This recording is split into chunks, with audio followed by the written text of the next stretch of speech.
Gauranga.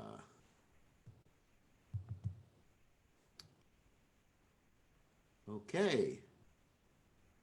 We got devotees, people from Fiji, people from America, people from New Zealand, and Australia, and a few other places like that. And I'm sure Nalini Kant is somewhere with the Radha Padma. He's always there. Okay, so I thought we'd give you all a choice today, but first we're going to chant Jai Radha Madhava. Nice to see everybody. So let me get my guitar.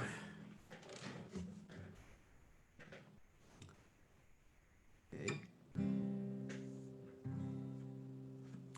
All right. Check some of the settings here.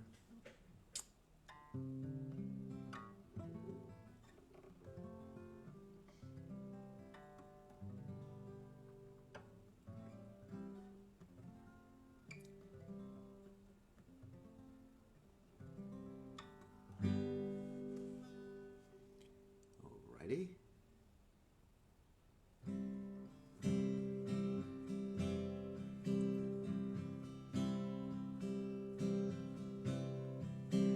Jaya Radha Madhava, Jaya Kunya Vihare, Jaya Radha Madhava, Jaya Kunya Vihare, Jannapala Madhagini Varuna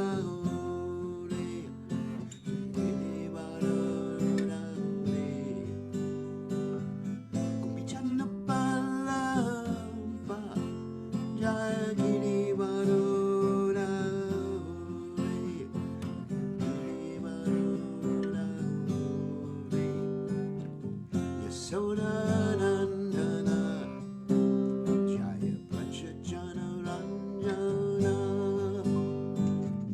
Yasodanandana Jaya Prachajana Ranjana Yamuna Tira Manachari Laya Kunya Vihare Jaya Kunya Vihare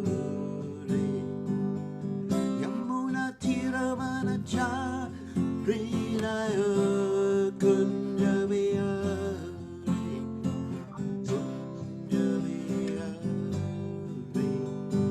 Jaya Amadhova Jaya Kunya Vihare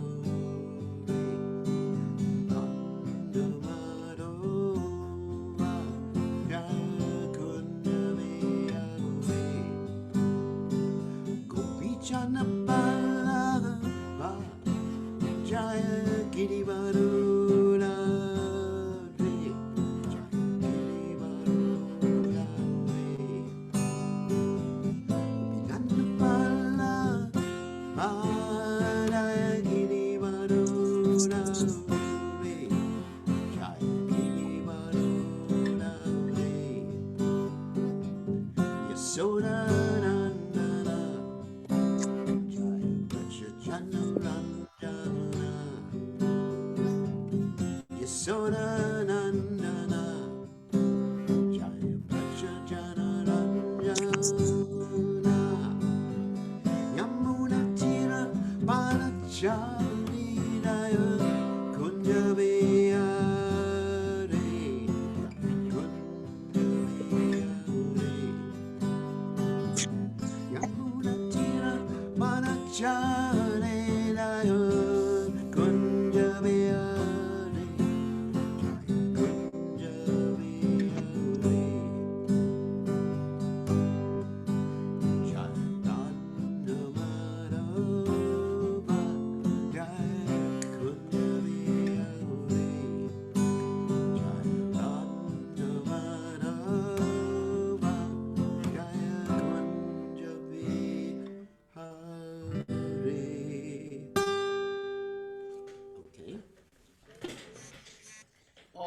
glories, the assembled devotees. All glories, the assembled devotees. All glories, the assembled devotees. All glories to Shri Guru and Gauranga. Srila Prabhupada Ki Jai. Gaur Premananda. Good to see you all. So I wanted to give you some options for tonight's class. Since it's interactive, an interactive class. I was thinking that we could do a series of classes, which would take several weeks to complete, studying each and every verse of the Bhagavad-Gita. We could do that, but then you would all have to attend. And if you don't attend, then I will report you to Krishna.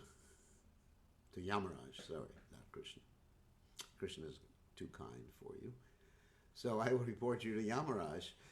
And I thought we go through all the verses of the Bhagavad Gita, beginning with the first verse of the Bhagavad Gita. That's one option. Another option is we can do questions and answers. And another option is we could do a summary study of the Nectar Devotion, not reading the Nectar Devotion, but a summary study of Nectar Devotion. Since we're going to be having these classes, and I'm talking about the classes that are given at this time of the day. For those of you in New Zealand, Australia, America, and India, it's actually too late. So, do we have any votes? Vote now or forever hold. Yeah? Hare Krishna Gurudev, First Nectar of option. Devotion, please. Nectar Devotion, Krishna Chandra wants what? First option, Bhagavad-Gita. Bhagavad-Gita. Okay, one vote for Nectar Devotion, one. Hare Krishna Gurudev, please accept my humble obeisances. Bhagavad Gita Gurudev, each verse would be very nice. 2-1 so far. Hare Krishna Guru Maharaj. What would you like, Draupadi? Bhagavad Gita Guru Maharaj, please. 3-1. So the Bhagavad Gita is winning so far. So. Hare Krishna Guru Maharaj. Yeah.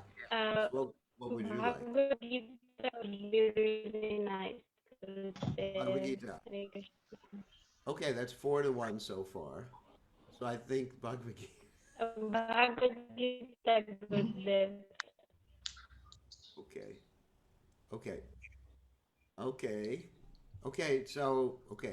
So I think we'll do Bhagavad Gita, and we're going to do verse by verse, and this may take months. Just to let you know, this may actually take several months to do. But I think we're all going to be, well, maybe we won't all be in this situation for several months. So these classes will be given, let's say, I guess, Saturday. In New Zealand and Australia, it's going to be Saturday morning, Sunday morning, and Saturday morning, Sunday morning, and maybe Tuesday morning, if that's all right. So if we're going to do this, we have to commit to continuing, because if you're going to just come in the middle or leave in the middle, it's not going to be as effective. Of course, all these classes are going to be recorded on Facebook. You're welcome to go to my Facebook page, BK Goswami Das, and make sure are we loud enough? Yeah. Make sure that you catch up if you happen to miss a class. So is that all right? Yes. So we're going to start with the Bhagavad Gita. And I think, so what we're going to do is go quickly, just the verses, and I'm not going to give a whole lecture on each verse either. And I think we're going to read some of the purports, Srila Prabhupada's purports. But we're going to explain the scenario, at least going through the first chapter of the Bhagavad Gita. We're going to explain, the historical context of the Gita. For those of you who don't know about the Bhagavad Gita, Okay, and so I'm going to project the Bhagavad Gita while we are here. So let us start. I prepared for the Bhagavad Gita, and I also prepared for doing the nectar devotion. So let's start in the beginning. Om Gana Timirandasha Gananjana Shlakaya Chakshur Meditam Yena Tasmai Shi Gurave Namaha. So I think most of you are familiar with this verse. Dharmik Kshetra, Dhritarashtra Vacha, Dharmik Kshetre, Kurukshetre, Samaveta Yutsabaha, Mamaka Pandavas Chaiva, Kimakorvata Sanjaya. This, which is actually a very important verse. And the word by word translation is as follows. Dhritarashtra Vacha, King Dhritarashtra said, Dharmik Kshetre, in the place of pilgrimage, Kurukshetre, in the place named Kurukshetra, Samaveta assembled, the Yutsavaha desiring to fight, Mamaka, my party, that is the sons, Pandavaha, the sons of Pandu, Cha, and Eva, certainly, Kim, what? Akurvata did they do, O Sanjaya? So the translation is, O Sanjaya, after my sons and the sons of Pandu assembled in the place of pilgrimage at Kurukshetra, desiring to fight, what did they do? And I guess I will read Srila Prabhupada's purport, but I'm not going to give a whole class on each verse. So purport Bhagavad-Gita is the widely read theistic science summarized in the Gita Mahatmya, glorification of the Gita. There it says that one should read Bhagavad-Gita very scrutinizingly with the help of a person who is a devotee of Sri Krishna, and try to understand it without personally motivated interpretations. The example of clear understanding is there in the Bhagavad Gita itself, in the way the teaching is understood by Arjuna, who heard the Gita directly from the Lord. If someone is fortunate enough to understand Bhagavad Gita in that line of disciplic succession without motivated interpretation, then he surpasses all studies of Vedic wisdom and all scriptures of the world. One will find in the Bhagavad Gita all that is contained in other scriptures, but the reader will also find things which are not to be found elsewhere. That is a specific standard of the Gita. It is the perfect theistic science because it is directly spoken by the Supreme Personality of Godhead, Lord Shri Krishna. The topics discussed by Dhritarashtra and Sanjaya, as described in the Mahabharata, form the basic principle for this great philosophy. It is understood that this philosophy evolved on the battlefield of Kurukshetra, which is a sacred place of pilgrimage from the time immemorial, or the immemorial time of the Vedic age. It was spoken by the Lord when he was present personally on this planet for the guidance of mankind. The word Dharma Kshetra, a place where religious rituals are performed, is significant because on the battlefield of Kurukshetra, the Supreme Personality of Godhead was present on the side of Arjuna. Dhritarashtra, the father of the Kurus, was highly doubtful about the possibility of his son's ultimate victory. In his doubt, he inquired from his secretary Sanjaya, what did they do? He was confident that both his sons and the sons of his younger brother Pandu were assembled in that field of Kurukshetra for a determined engagement of the war. Still, his inquiry is significant. He did not want a compromise between the cousins and brothers because he wanted to be sure of the fate of his sons on the battlefield. Because the battle was arranged to be fought at Kurukshetra, which is mentioned elsewhere in the Vedas as a place of worship, even for the denizens of heaven. Dhritarashtra became very fearful about the influence of the holy place on the outcome of the battle. He knew very well that this would influence Arjuna and the sons of Pandu favorably, because by nature they were all victorious. Sanjaya was a student of Vyas, and therefore by the mercy of Vyas, Sanjaya was able to envision the battlefield of Kurukshetra even while he was in the room of Dhritarashtra. And so Dhritarashtra asked him about the situation on the battlefield. Both the Pandavas and the sons of Dhritarashtra belonged to the same family, but Dhritarashtra's mind is disclosed herein. He deliberately claimed only his sons as Kurus, and he separated the sons of Pandu from the family heritage. Thus, one can understand the specific situation or position of Dhritarashtra and his relationship with his nephews, the sons of Pandu. As in the paddy field, the unnecessary plants are taken out.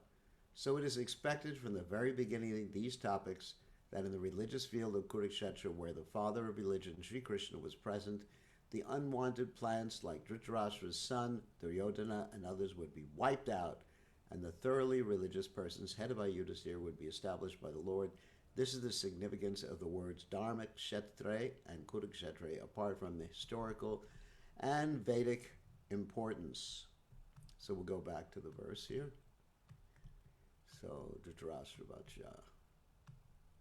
Let's go back to the verse, actually, the translation. So several things to be understood here. First, I'm not going to give the whole history of the Mahabharata, but Sanjaya is Dhritarashtra's secretary. Sanjaya got the benediction from his guru, Vyasadeva, that he could actually have spiritual vision and see what was happening on the battlefield of Kurukshetra. Now, Vyasadeva, before that, offered Dhritarashtra that vision, but Dhritarashtra refused to get that vision, although Dhritarashtra was blind, because he did not want to see his sons killed. And actually, he knew it, that his sons would be killed. So they're sitting in the palace, and Sanjaya is relating everything that is happening. And as Srila Prabhupada comments here, that when Dhritarashtra refers to Pandu's sons as sons of Pandus, I mean, sons of Pandu, let's go back to the Sanskrit here.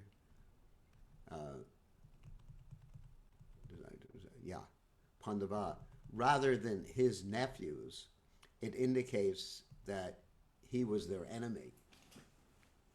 Because usually, if you like someone, you refer to them in terms of their relationship with you. For example, let's say I have a disciple who's a rascal. That's not hypothetical. Anyway, so let's say has a disciple who's a rascal. And so I usually won't say, oh, what is my disciple doing? I will say, what is that pujari doing in your temple? So, I'll refer to him not in a possessive sense, my nephew or my disciple or my friend, but that rascal or your friend or your whatever.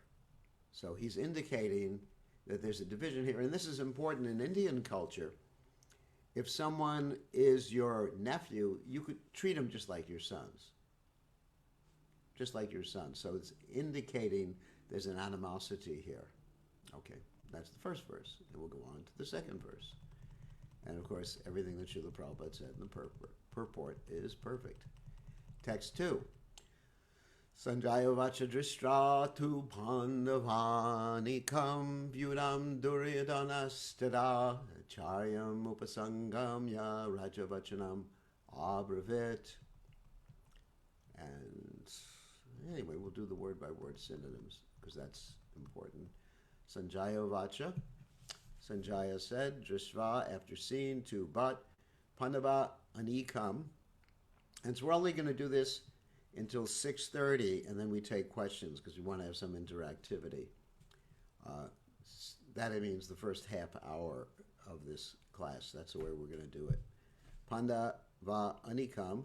The soldiers of the Pandavas, Vyudam, arranged in a military phalanx, Duryodhana, King Duryodhana, at that time, Acharyam, the teacher, Upasangamya, approaching Raja, the king, Vachanam, words, Abravit, spoke. Sanjaya said, O king, after looking over the army arranged in military formation by the sons of Pandu, King Duryodhana went to his teacher and spoke the following words. So, purport, Srila Prabhupada's purport, Dhritarashtra was blind from birth. Unfortunately, he was also bereft of spiritual vision. He knew very well that his sons were equally blind in the matter of religion, and he was sure that they could never reach an understanding with the Pandavas, who were all pious since birth. Since he was doubtful about the influence of the place of pilgrimage, and Sanjaya could understand his motive in asking about the situation on the battlefield, Sanjaya wanted therefore to encourage the despondent king, and thus assured him that his sons were not going to make any sort of compromise under the influence of the holy place. Sanjaya therefore informed the king that his son Duryodhana, after seeing the military force of the Pandavas, at once went to the commander-in-chief Dronacharya to inform him of the real position.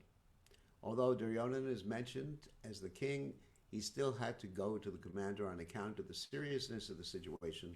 He was therefore quite fit to be a politician. But Duryodhana's diplomatic veneer could not disguise the fear he felt when he saw the military arrangement of the Pandavas. Let's go back to the verse again.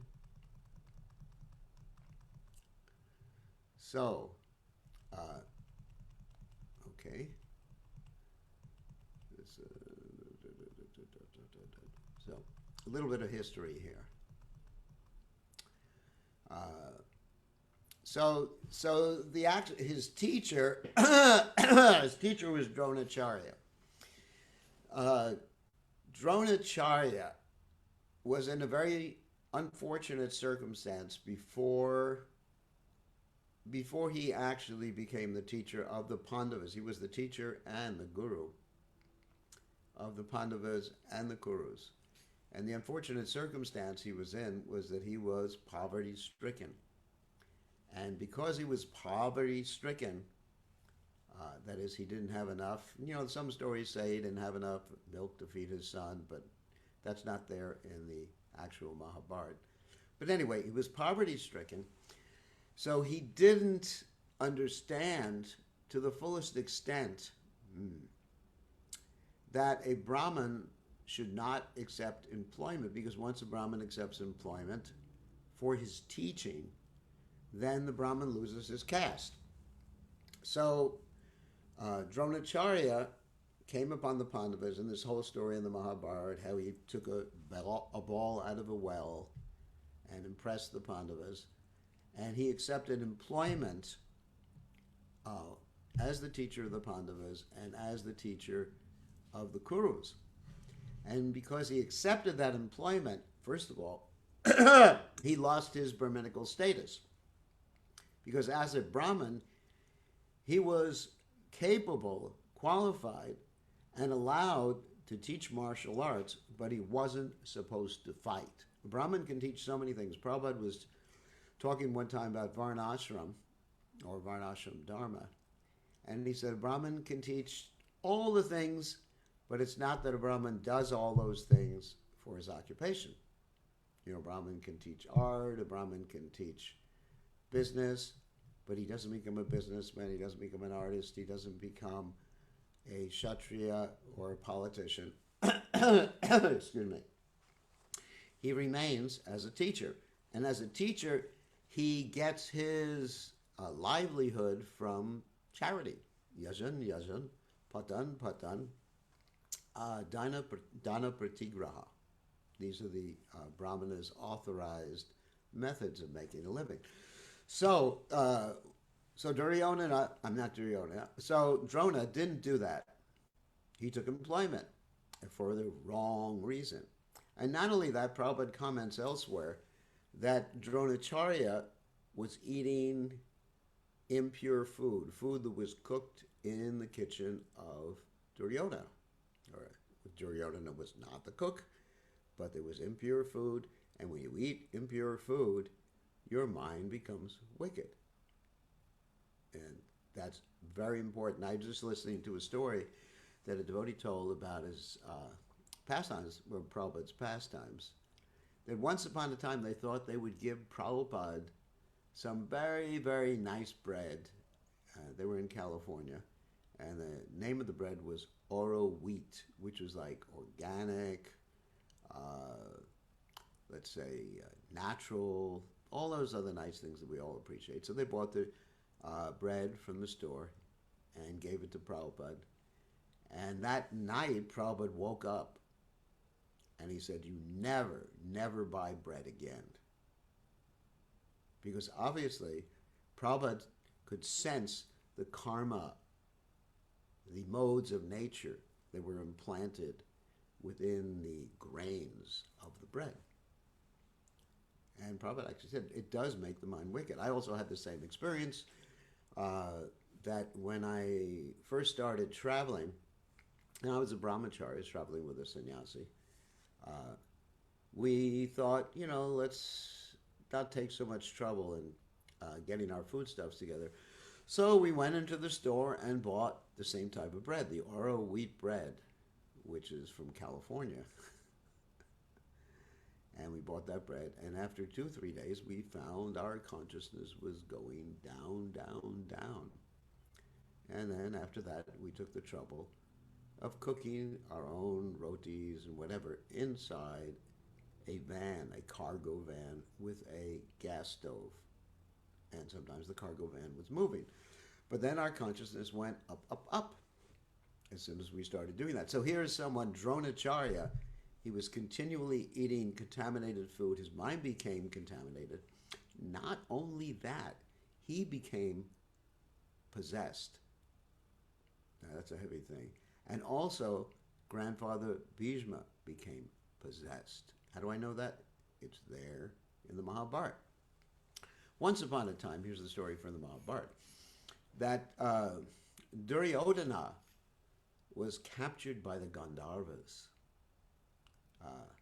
And this is when Duryodhana went to try to tease the Pandavas who were actually in exile. So he was captured by the Gandharvas, and he was freed by Arjuna, who was friends with the Gandharvas. And so Duryodhana was so, let's see, embarrassed, because he's a Kshatriya also, being saved by his enemy. He was so embarrassed that this has happened that he decided to commit suicide. So Duryodhana sat down in a yogic position and did his yoga stuff, home. I don't know what he chanted. But he started to fast. It's interesting, starting to fast. Interesting expression. So he was fasting, and while he was fasting, he was taken out of the body by some of his demon associates.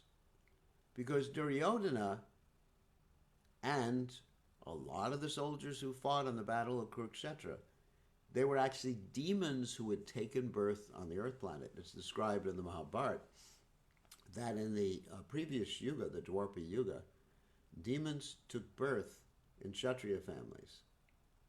Now, Bhagavatam also says that in Kali Yuga, demons take birth, not all Brahmins, but they take birth in Brahmin families. So there's so much cheating in the name of religion in Kali Yuga, not only in India, of course, but in the West. We have so many stories here in the West how people cheat, they take money, they run, they do so many illicit activities. And, sometimes they're found with a prostitute. Like Prabhupada was talking to this Cardinal Danilu one time. And this cardinal was later on found outside of a prostitute's apartment, dead, of course. So, Kali Yuga, it's like that. So in the previous Yuga, the Dwapara Yuga, you had demons born in Kshatriya families. And so what that meant was that the demons previously had been defeated by the Supreme Personality of Godhead and his associates, and they had taken birth on the earth planet to get away from God and to get away from the devotees. And so that's what was happening with Duryodhana. He was like one of the chief demons. And Shakuni wasn't far behind either. So Duryodhana was taken by the demons, getting back to the story, and they took him down to Demon Loka, wherever that was, and they gave him a little pep talk. And they said, don't worry, Duryodhana. We are going to possess Grandfather Bhishma. We are going to possess Dronacharya. We are going to possess Kripacharya. So all these great personalities. No, we're talking about Dronacharya. We're not talking about just like some Rakshasa, Malecha, Yavana. I'm very highly sophisticated, God-fearing man. Kripacharya also. So their minds became contaminated. It's interesting. The reason their minds became contaminated, of course, we say that food cooked by someone with bad consciousness contaminates the mind because it has the modes of nature connected. I have a whole other series classes I'm giving, or I'm going to be giving, about the modes of nature from the Bhagavad-Gita. So the modes of nature are connected to food, not only because of the type of food. Obviously in the Bhagavad-Gita we have food of the mode of ignorance, food of the mode of passion, food of the mode of goodness, but also because of the person connecting. Let's say if I'm preparing something and I'm in the mode of ignorance, then when you eat that food, you will feel ignorant. It will affect your consciousness because the consciousness is carried by your blood.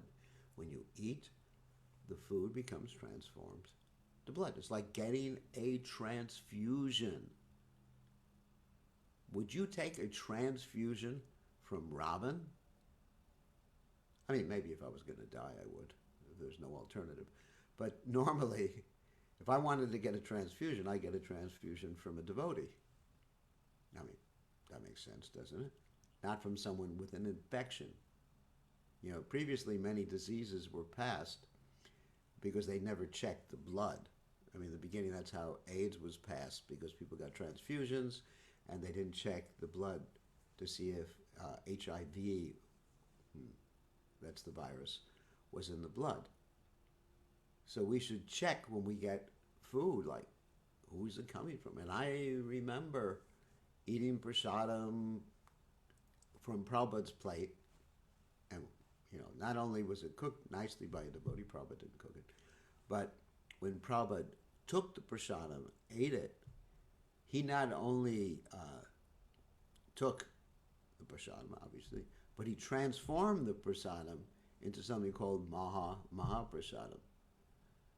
So I remember eating from Prabhupada's plate, which I never shared with the other devotees because I was greedy, and practically feeling the hairs, of course no hairs, Sikh at least, practically feeling the hairs standing on end, just eating from Prabhupada's plate because it was so potent, just taken from Prabhupada's plate. Anyway, so this is the potency of food offered to Krishna by someone with good consciousness. So on the other hand, you have Dronacharya and the others taking food cooked by someone with really bad consciousness, and so they became possessed by demons. They actually acted like that in the battle, etc.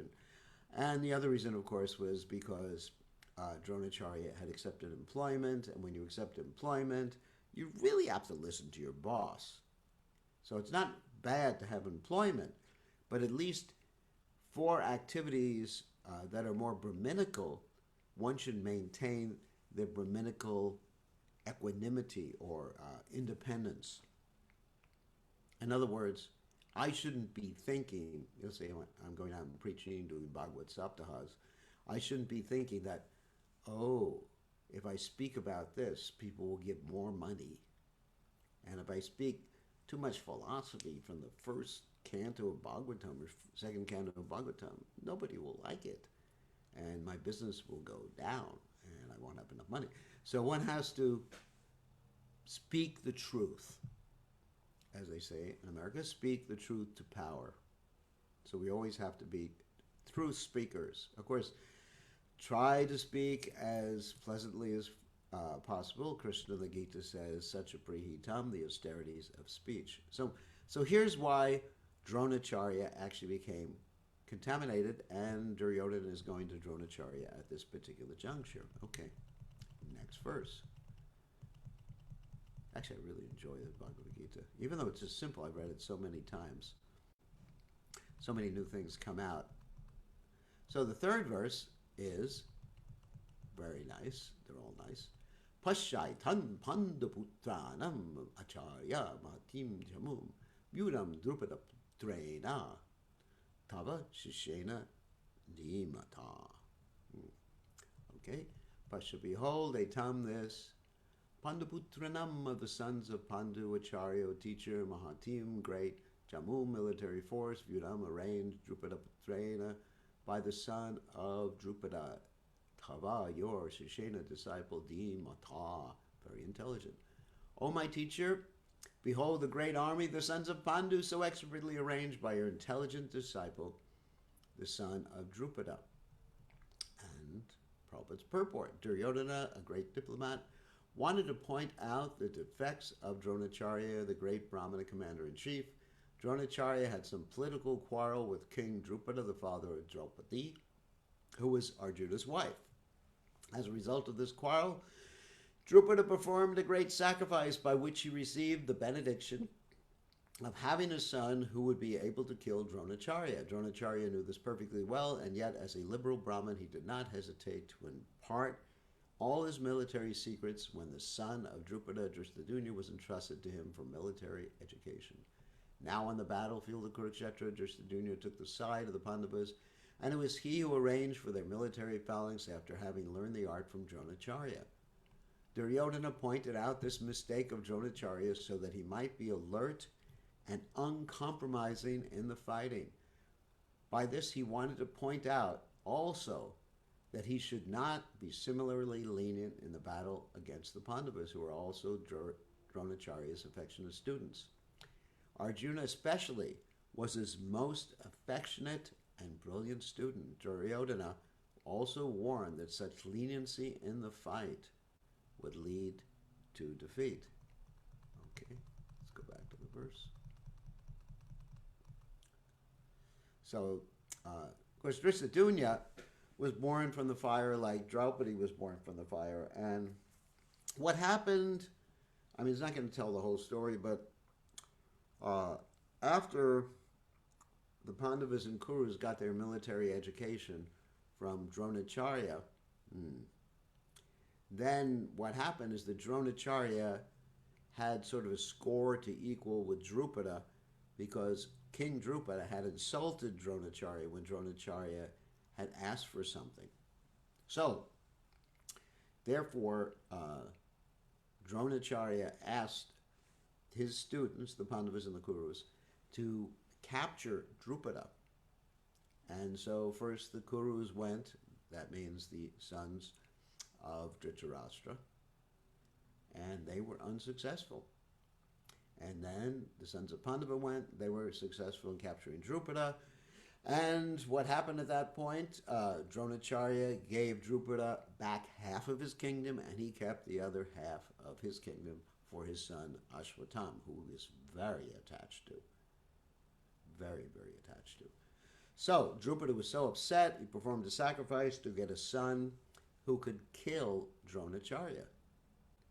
And he was doing this sacrifice, and actually the son was supposed to be born from his wife. So what happened, it's a quite interesting story in the Mahabharata, that they were doing this sacrifice and it came time for Drupada's wife to come so she could like drink kheer like people normally do when they want to have a kid in a Vedic sacrifice. And the Brahmins doing the sacrifice said to Drupada, bring your wife. So he sent some messengers to get the wife. The wife said, not now, I got to decorate myself, comb my hair and all that other nice stuff. And the Brahmana said, now is the time. So if she's not going to come, we'll have the son without her. So they just threw the oblations into the fire, and boom, out of the fire came Drishtadyumna. And then right after that, out of the fire came Draupadi. And there was a voice from heaven that declared when Draupadi came out of the fire that this lady is going to be the cause of the destruction of the whole dynasty. Oh my God. So Drishtadyumna later on took education from Dronacharya, because Dronacharya was very liberal. But Dronacharya did other things because he really favored Arjuna from the beginning. Now it's interesting, in the battle, he didn't favor Arjuna, but before that, he wanted to make sure that Arjuna was the best bowman on the earth. So one of the things that happened when the Pandavas and Kurus were attending the school of Dronacharya is that there was this really low-class man, like an outcast, really, really mlecha, whatever, kirat, whatever you may call it. And he previously, his name was Ekalavya, he previously wanted to be a student of Dronacharya, but Dronacharya didn't really want him as a student. He rejected him. So this Ekalavya, he was worshipping a statue or a deity of Dronacharya, and it's so potent when you worship the guru's statue or the guru's picture, whatever it is. He became a fantastic bowman. Fantastic bowman. So one day, but this was not known by Dronacharya, nor by the Pandavas, nor by the Kurus. So one day, this Ekalavya, he was practicing his arts, bowmanship, archery, and a dog came to harass him. The dog was barking, ruff, ruff, ruff, ruff.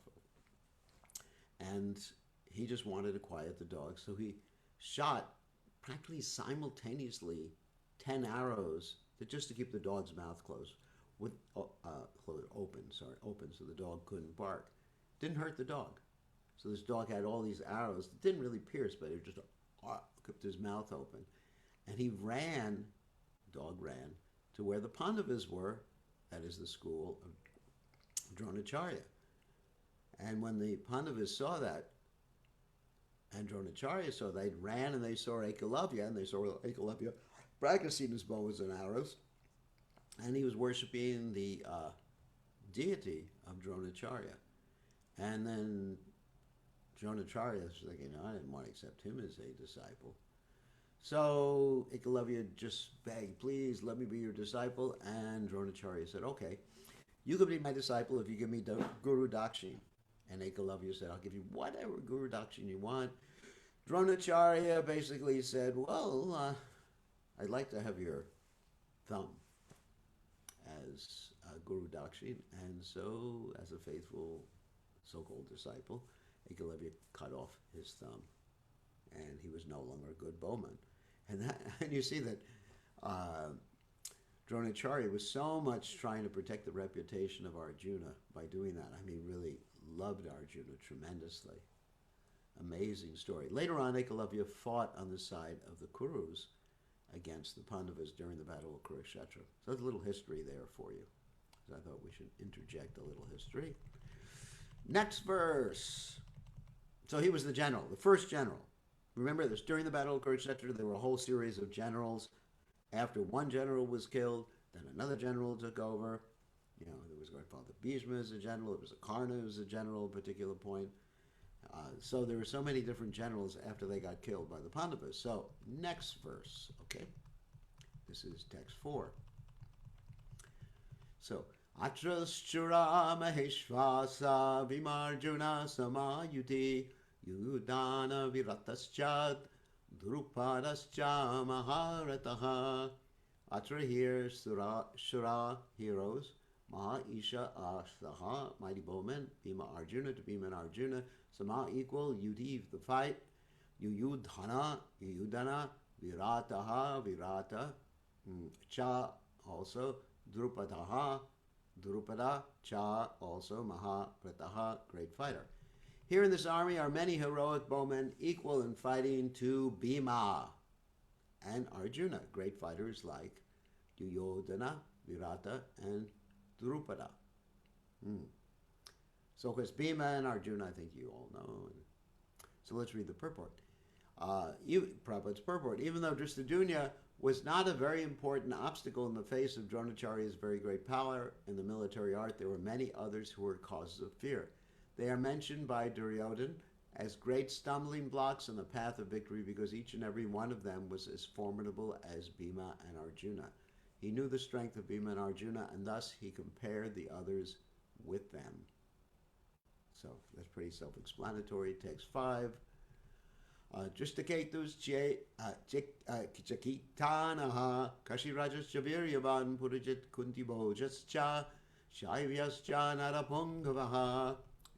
Drishtaketu, Chakitanaha, Chakitana, Kashiraj Cha, also, Viryavan, very powerful, Purajit, Kuntiboja, Cha, and Shaivya, Cha, and Narapungava, hero in human society. There are also great, heroic, powerful fighters like Drishtaketu, Chakitana, Kashiraja, Purjit, Kuntiboja, and Shaibya. Okay, we don't have to get into every verse. A lot of this is just very explanatory. Next text, Yunamanyuscha Vikranta, Uttama Jauscha Viryavan, Sobhadro Drapadeyascha, Sarva Eva Maharadaha. Yudamanyu Cha and Vikrantaha, mighty, Uttamaja Cha and Viryavan, very powerful, Sobhadra, the son of Subhadra,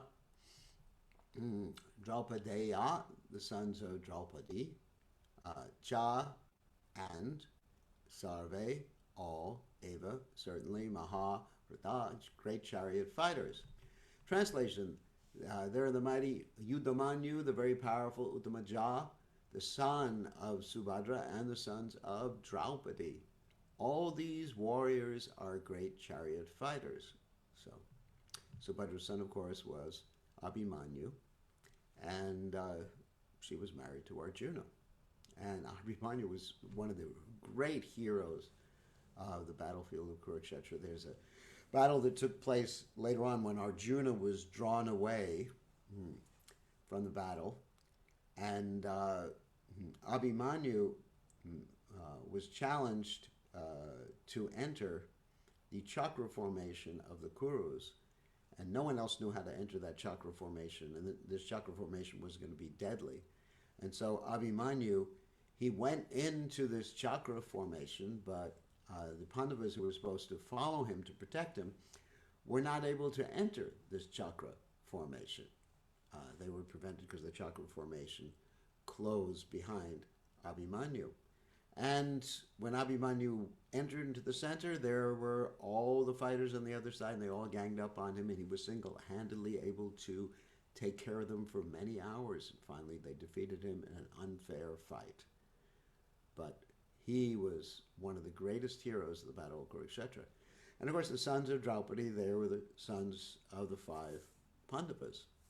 And they were all very young. They were all like 16, 15 years old at this particular time.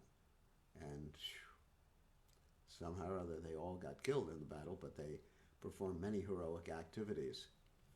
So these are all Maharatas. Maharatas means they can defeat so many hundreds of or thousands of ordinary soldiers, and so many horses, and so many elephants, and so many chariot fighters. And the only more powerful fighter than a Maharata is an Atirata. Okay, text 7. Asmakam tu vashishtaye tanniboda dvijottama nayaka mama sainyasya samyartam tan ravimite. Ashmakam, our two, but Vishishtaha, especially powerful, Yehu, tan them. Niboda, just take note of, be informed. Dvija Uttama, O best of the Brahmanas. Nayakaha, captains. Mamamai, Sainyasya, of the soldiers. Samgya Artam, for information. Tan them. Bravimi, I am speaking te to you. But for your information, O best of the Brahmanas, that's Dronacharya again, was being spoken to by Duryodhana. Let me tell you about the captains who are especially qualified to lead my military force. So Duryodhana is trying to really become encouraged by describing the captains here. And so, wait a second. Bhavan Bhishmascha Karnascha Kripascha Samitim Jaya Ashvatama Vikarnascha Somadattis Tatayavacha. Bhavan, your good self, Bhishma, grandfather Bhishma, Cha also, Karnaha, Karna, Cha, and Kripa, Cha, and Sangmitang, Jaya, always victorious in battle, Ashvatama, Vikarna, Cha, as well as Somadatti, the son of Somadatta, Tata, as well as Eva, certainly Cha also.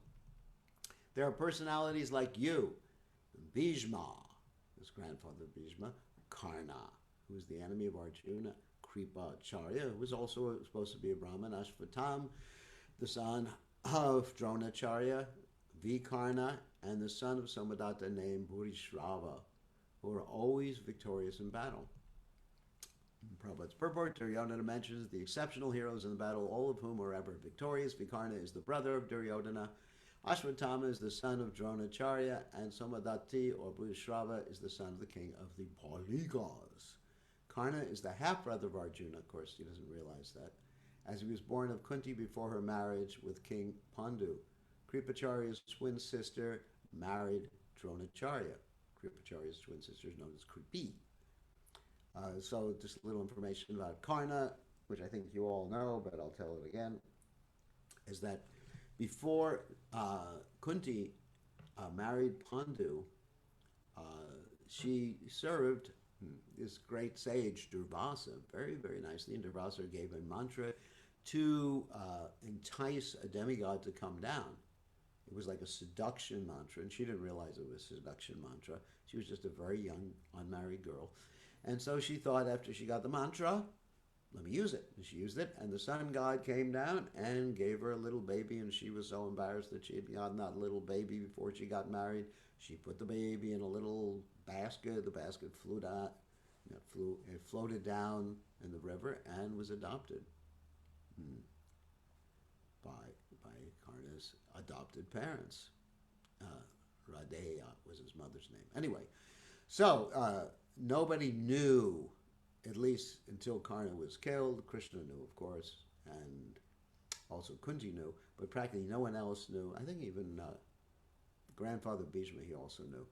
But nobody actually knew Karna's heritage like that. They all thought he was just a Shudra, someone who was born in a very low-class family, even though he had all these Kshatriya skills, and he was just equally a bowman with Arjuna. And in the beginning, he had this invincible armor and earrings. Nobody could defeat him. Even if they shot an arrow, the Brahmastra at him, it would just bounce off. And that invincible armor was taken away by Indra by a trick. But that's the whole story of Mahabharata we're not going to talk about. But Karna was invincible in the beginning, before that armor was taken away. All right. Actually, we had such a good time, I wanted to stop, but let's read another verse or two. Anye cha bahava sura mararte chakta jivataka nanshastra viharana sarve yuda visharadaha.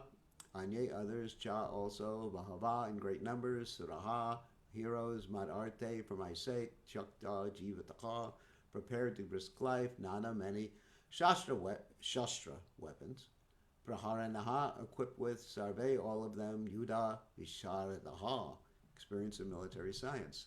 There are many other great heroes who are prepared to lay down their lives for my sake. All of them are well equipped with different kinds of weapons and all their experience in military science. Purport. As far as the others are concerned, like Jayadrath, Kritavarma, and Shalya, all are determined to lay down their lives for Duryodhana's sake. In other words, it is already concluded that all of them would die in the battle of Kurukshetra for joining the party of sinful Duryodhana. Duryodhana was, of course, confident of his victory on account of the above-mentioned combined strength of his friends. So maybe we will end there and take some questions. Does anyone have any questions about any of the points or any of the aspects of the story that we told so far? Yes, Krishna Chandra. Gurudev, regarding when Bhagavad Gita was spoken, so can we say that along with Arjuna, Sanjay and Dhritarashtra also heard Bhagavad Gita? Along with Arjuna, of course Arjuna heard it. Sanjay and Dhritarashtra, yes. Okay. They also heard Bhagavad Gita. Was there any change in the heart of Dhritarashtra after hearing Bhagavad Gita? No, come on.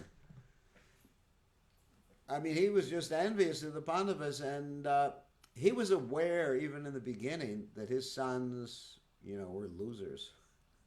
But attachment is like that. I mean, I'll give you an example. I don't know if I should talk about this. Anyway, dietary attachments. All right, let me talk about cigarettes. I don't want to offend any devotees. Devotees don't smoke cigarettes. So I'm not going to talk about people's attachment to certain types of food, even though it kills them.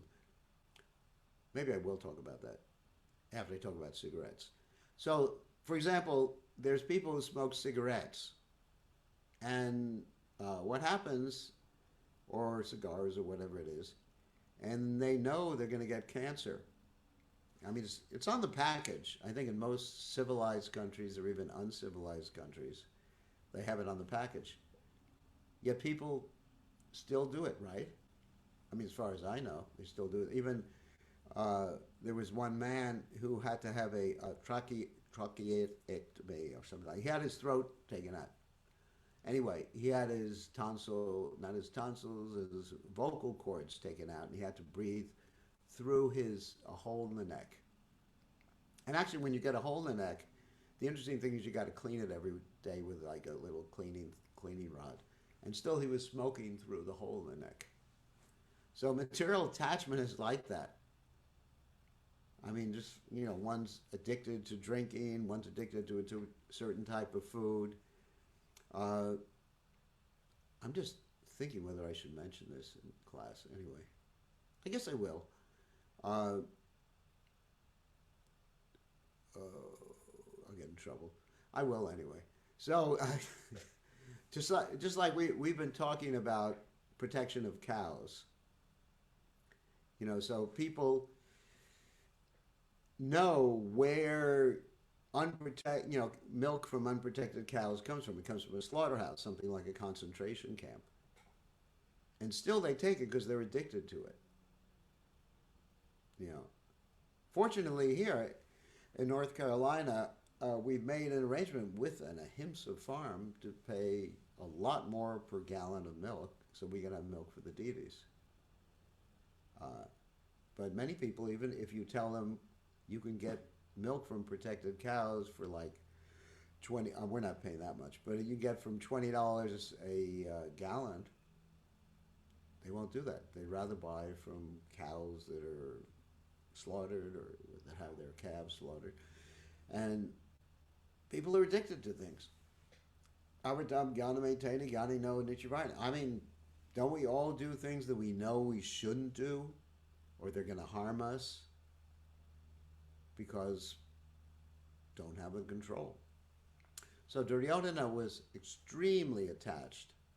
Dhritarashtra, sorry. Dhritarashtra was extremely attached to his children. And he could have prevented this wholesale slaughter. He could have had his children had he just disciplined his children. In fact, there's that whole story of when the Kurus were born. Well, let's go back a little bit. So, Gandhari, the mother of the Kurus, the wife of Dhritarashtra, was pregnant for some period of time. And what happened is that Kunti gave birth first. That means Kunti was the wife of Pandu. So what happened, the reason she was upset is because when you have two princes or two kings and they have wives and one wife gives birth first, that older person, the older kid, will become the next king under normal circumstances. So Gandhari got so upset that she actually punched her womb, and she gave birth to a lump of flesh. The lump of flesh was divided by the mercy of Srila Vyasadeva into 101 pieces because she also wanted a daughter. And those pieces were actually put into like incubators devised by Vyasadeva. And gradually the embryos grew in each of those incubators. And the first one born was Duryodhana. And when Duryodhana was born, the horoscope that was done at the time of his birth, as well as other factors, predicted that he was going to be the cause of the destruction of the whole dynasty. So Dhritarashtra was advised, give that son up. We're not talking necessarily kill him, but just give him up. Give him up, just reject him. But Dhritarashtra was so attached to that one son, even though he knew the son was going to be the cause of the destruction of the whole dynasty, that he allowed the son to remain in the castle, and the son was actually eventually given the title of Yuvaraj, which means the next, the crown prince, basically, who's going to be the next king. So attachment is like that. Attachment is blind. love is blind, isn't it? So even though he knew, what is this hope against hope? Of course, spiritually, we have a intelligent hope against hope. We know that even though we have no attraction for hearing and chanting the Lord's holy names and for the causes that bring that about, Krishna's going to save us. That's based upon intelligence. It is not simply based upon ignorance. But to hope that someone like Duryodhana was going to be successful and against Krishna in a holy place, that was hopeless like that. But he was attached. That's what attachment does. By attachment, we destroy so many things because of our attachment. Does that answer your question? I mean, it was intense. Yes, Gurudev. Intense attachment. He knew what was going to happen. I mean, psychologically, maybe not consciously, but unconsciously, he knew. That's why he talked about Kurukshetra. Kurukshetra is a holy place. In a holy place, the good guys are going to win. Even in an unholy place, the good guys win ultimately. The mode of goodness always wins ultimately over the lower modes of nature. That's just the way the material energy is arranged. So, don't get insanely attached to anything. Use your intelligence. Be compassionate. Don't get attached. Don't cause violence to other living entities in the name of serving the tongue. Dharmade Jivayati Lobamori Sudurmati Take Chatakatina Samsare. The class I was listening to the other day with Prabhupada was talking about how we're all serving the tongue. I mean, just like right now. I mean, right now, some of the places in the United States are opening up. Even though the virus is, United States is the home for the coronavirus now, number one place for the coronavirus. So there's many states that are opening up. And it's interesting, I was talking to the devotees about this earlier, that they say, all right, now the bars can open. And you can have bars and restaurants, you can have up to 100 people in each bar. But you can only have 10 people in each church. Pretty stupid, isn't it? I mean, it doesn't even make sense. Because people are so attached. I mean, just imagine another example of attachment, that people really want to go to the hairdresser. And that's not just women we're talking about. We're talking about men. I mean, they're just, the first pictures I saw of people in the at the hairdressers were men, not women. This is Kali Yuga. And men with a mohawk. I think you all know what a mohawk is. A mohawk is like when you have your hair out like this. It looks like a razor blade on your head. And so that's because, the reason it's called a mohawk is because the American Indians, one particular tribe was called the Mohawks. That's where it came from. Good old America, for those in New Zealand. So, so people were sitting there, they say, well, social distancing, to get your hair done? I mean, I can understand it's some critical thing. You have an operation, a heart attack or something like that. All right, go to the doctor. But, your hair? I mean, people are so attached. It shows just so crazily attached that people will do things to risk their lives to have their hair done. Can you think of a greater stupid thing than that?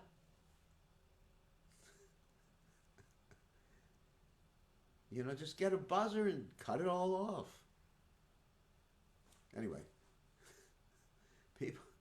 people or have their nails done. There's many stories in the newspaper now that, be careful when you cut your nails. You should go to a professional nail cutter.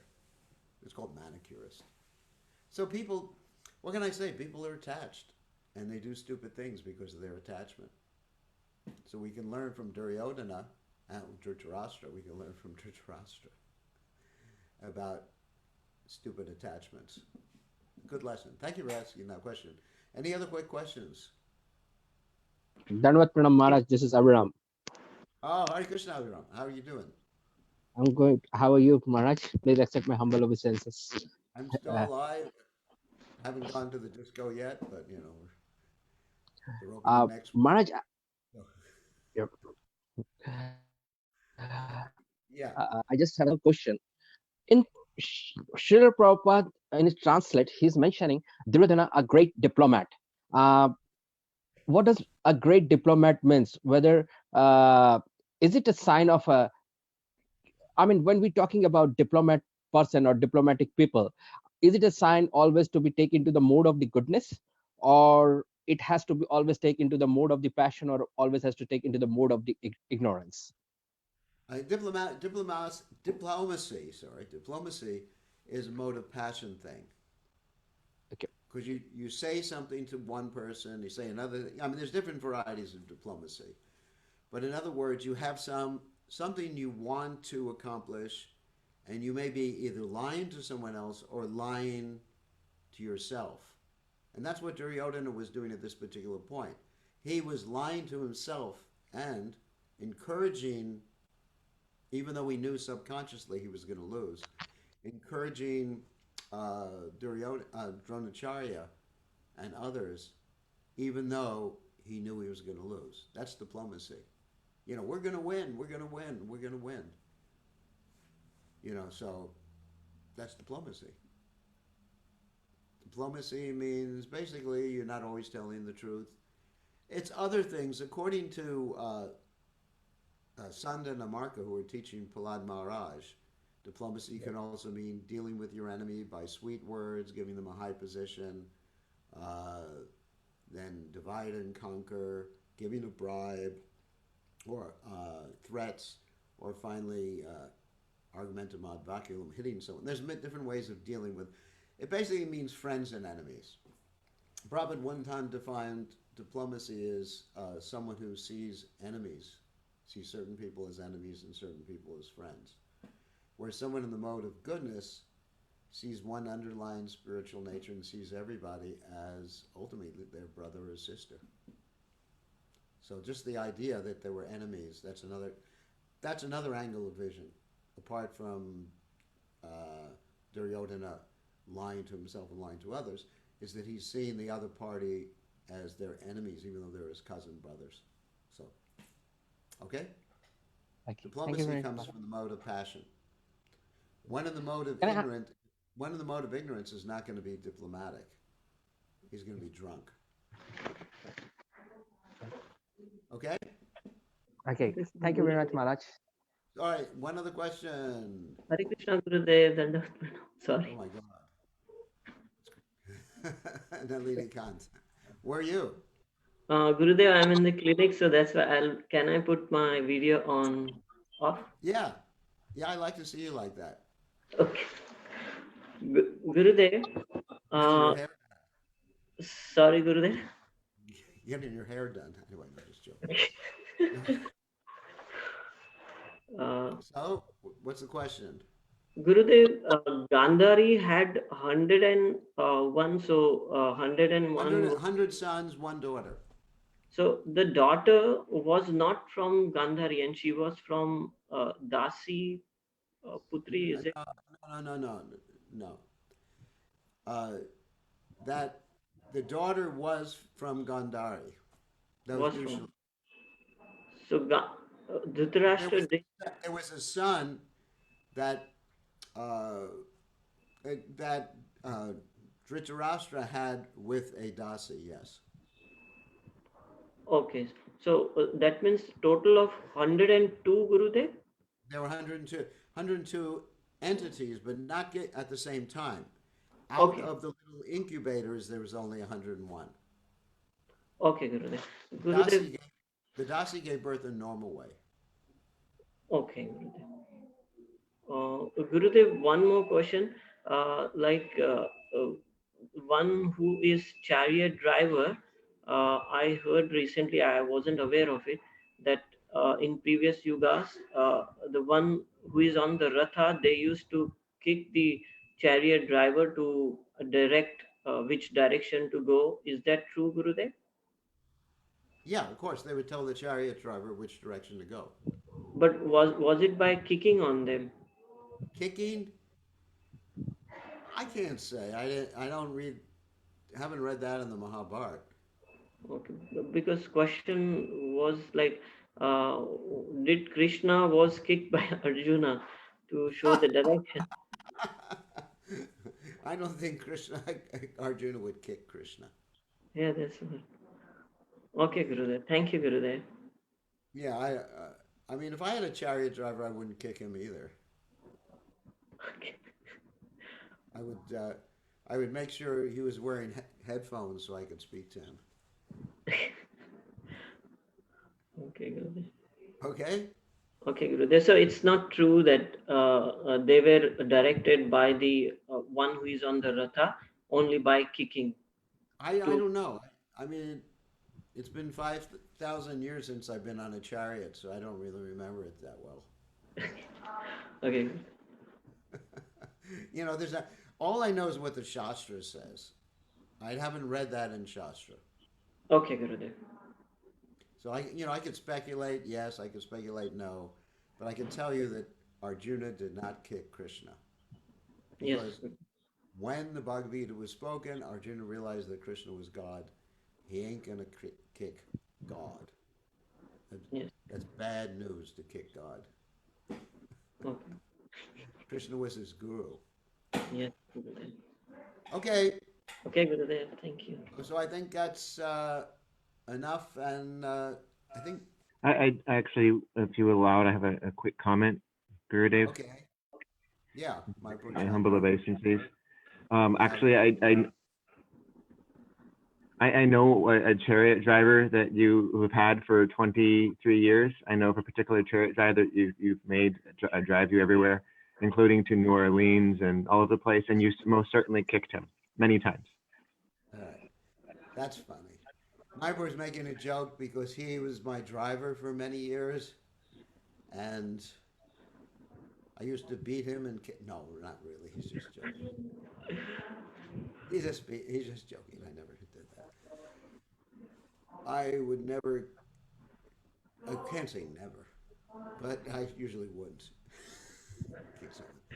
So thank you very much, everybody. So let's see. Tomorrow we have the Sunday feast thing. So it's not going to be a regular Bhagavad Gita, but whenever we do this at this time of night, 6 o'clock, 6 o'clock East Coast time, 10 o'clock in the morning, New Zealand time, 8 o'clock in the morning, Australia time, and middle of the night, Europe, and middle of the night, India, whatever it is. We're going to continue with the Bhagavad Gita discussion. But tomorrow night we have, actually tomorrow's Saturday, I'm sorry. I'm thinking tomorrow I'm on Australia time. So tomorrow we're going to have same time, same station. And the next day, no, but we'll skip a day and then go after that. Okay, thank you very much. All glories to His Divine Grace, Srila Prabhupada, Ki Jai, Gaur Premananda, Hari Hari Bol. Hare Krishna Guru Maharaj. Hari Bol Draupadi, bye bye.